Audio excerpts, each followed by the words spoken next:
Hi guys, polling expert Sir John Curtis has explained on a number of occasions why the Tories are doing so badly with the public.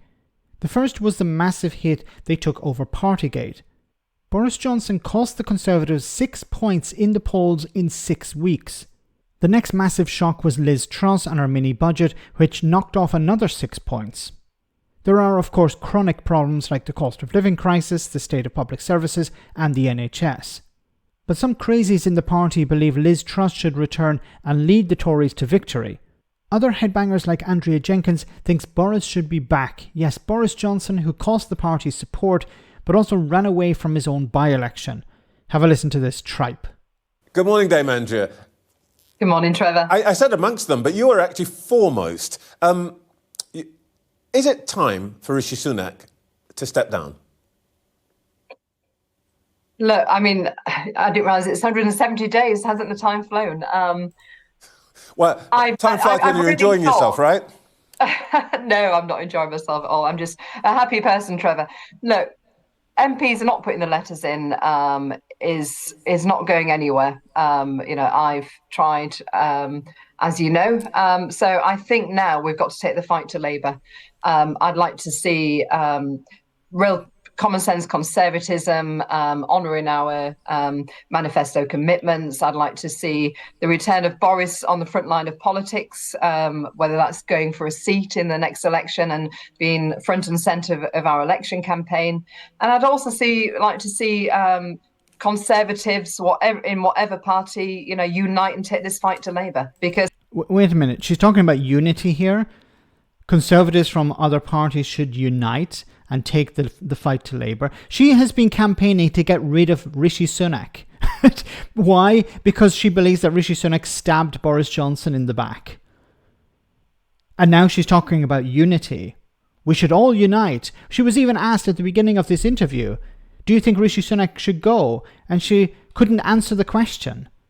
Yes, I do not want to see Starmer and his fake patriotism get into number 10. Let's just unpack that a little bit. Bring back Boris as the face. Can you see Boris and Rishi Sunak, on joint visits and fronting a campaign together? Are you seriously thinking that's a possibility?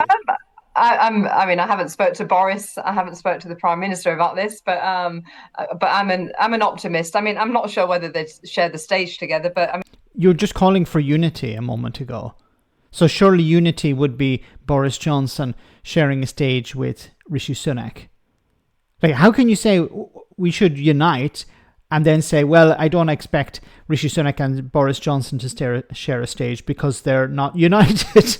Absolutely ridiculous. I mean, look how wonderful it was, Boris campaigning in these elections. I thought it was wonderful to see that. Gosh, it's still got a pull, and it's still got a pull in my area. It's still on the doorstep, Trevor. People say to me, we're saddened that Boris is no longer on the front line of politics. Yeah, you could get a whole bunch of former Prime Ministers together, add in Liz Truss. How would that work? Well, let's have a big cabinet, show united Conservatives, shall we, Trevor? That's a good idea. Maybe take you up on that.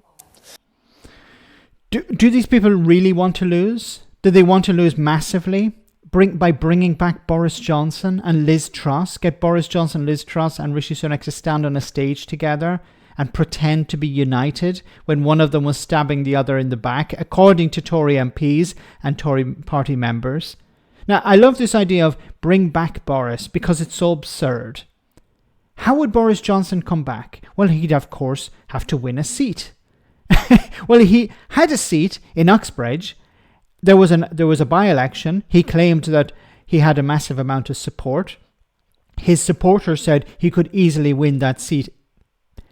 And what did he do? He ran away because he knew he wouldn't hold on to the seat. He knew that his majority at the last election was pretty poor, considering he was at the front of the party, and he knew that he would lose the seat. Now, this idea, so if you want Boris Johnson to lead the party, he probably needs to be an MP. Where would he run at the next election? He would need to run, and I've mentioned this before when it comes to Nigel Farage, when there are people in the Conservative Party who'd like to bring in Nigel Farage. Nigel Farage won't run in a seat where he's going to lose. So you'd have to give him a safe seat, but that would require you kicking somebody out of that safe seat. So what safe seats are there? Well, there's Liz Truss, there's Suella Braverman, and a few others. The number of safe seats is getting smaller and smaller by the day. So you'd need somebody like Suella Braverman to step aside and let Boris Johnson sit into that seat. And it's not even guaranteed, even with a safe seat like that he would hold on to it, because many people would be like, well, look at what you did during Partygate. You lied about having parties. You wrote the rules. You were partying while people were dying and people were not able to be close to their loved ones. And you laughed about it. It was all a big game to you. People remember that. Maybe some people like Andrea Jenkyns think that people don't remember, but they do. And Liz Truss's mini budget, which drove up people's mortgages and in turn people's rents, people will remember that as well. So if you really want to trash your party and end up with, I don't know, double figure seats, do this. Get Boris Johnson back campaigning. Get Liz Truss campaigning. Put them all on a stage and they'll explain to people why they should vote for the Conservative Party. Let me know in the comment section, guys, what you think. As always, your comments are greatly appreciated. Thanks a lot.